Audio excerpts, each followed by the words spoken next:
Martial arts.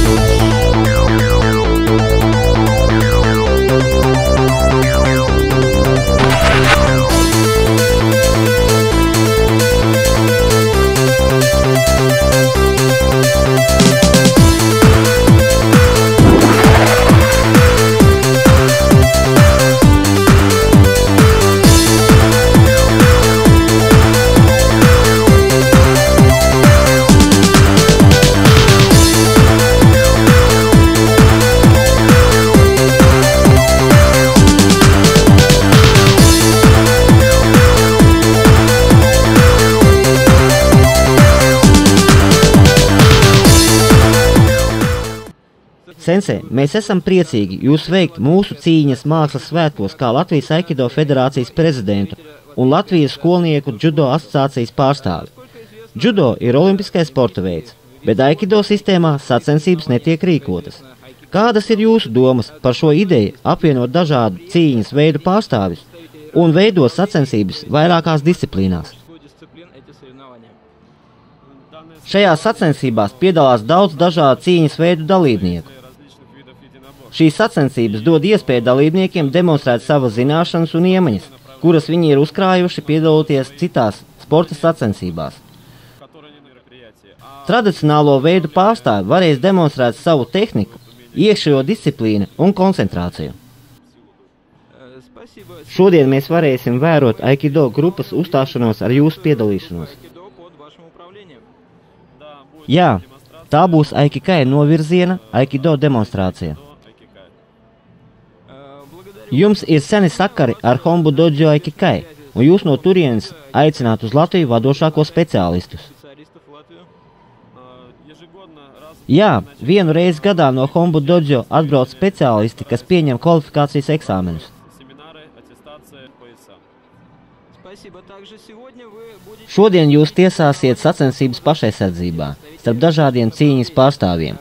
Vai jūs varētu komentēt šo sacensības veidu un izskaidrot galvenās prasības šajā disciplīnā? Un kādi ir vērtēšanas kritēriji? Es domāju, ka pašaizsardzības disciplīna iekļauj sevī iekšējo koncentrāciju un māku kontrolēt savas un uzbrucēja darbības. Pašaizsardzība ir pašaizsardzība.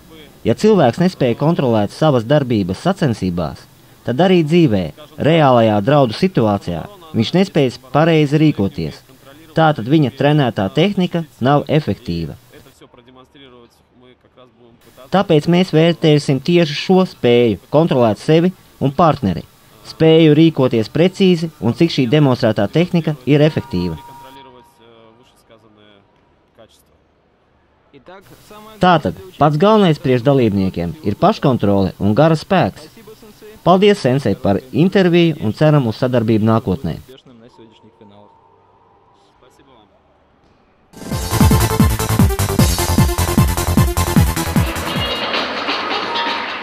Viens no pasaulē pazīstamākajiem un visvairāk attīstītiem cīņas veidiem noteikti ir džudo.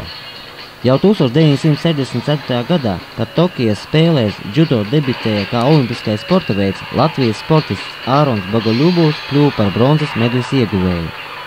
Olimpiādas bronzas medaļas ir ieguvuši vēl divi latviešu džudisti – Aleksandrs Jackievičs 1980. gadā un Sevalds Zaļonis 2000. gadā. Tas ļauj mums būt pārliecinātiem, ka slavas tradīcijas turpināsies, un mēs vēl nevienreizi vien pārliecināsimies par mūsu cīkstoņu spēku. Klubā Satori, kuru vada Aleksandrs Osnašs, aug laba maiņa spēka vīriem. Jūs redzat viņa audzēkņu darbību, kuri rāda spējas, ko attīsta cilvēkā džudo. Ātrumu, veiklību, spēku, koordināciju, drosmi un bezbailību. Vienu vārdu sakot, māku pārvaldīt savu ķermeni un apziņu. Džudo dziļā filozofija neaprobežojās ar cenšanos pēc uzvarām sportā. Tās galvenais mērķis ir pārvarēt savus trūkumus visā mūža garumā.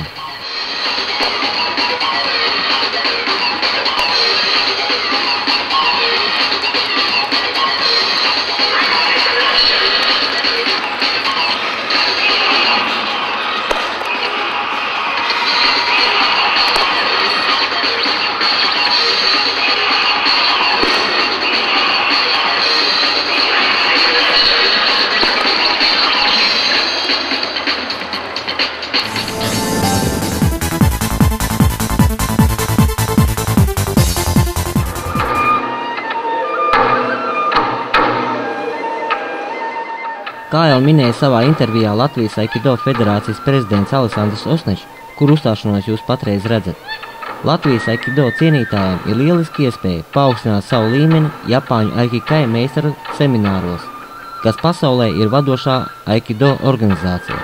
Lielais meistars Morihei Ueshiba izveidoja Aikido uz Daitoryu, samuraja klana Takedas skolas pamatu, un pārvērta nāvi nesošo tūciņas tehniku par gara audzināšanas un līdzsvarotas harmoniskas personības veidošanas sistēmu.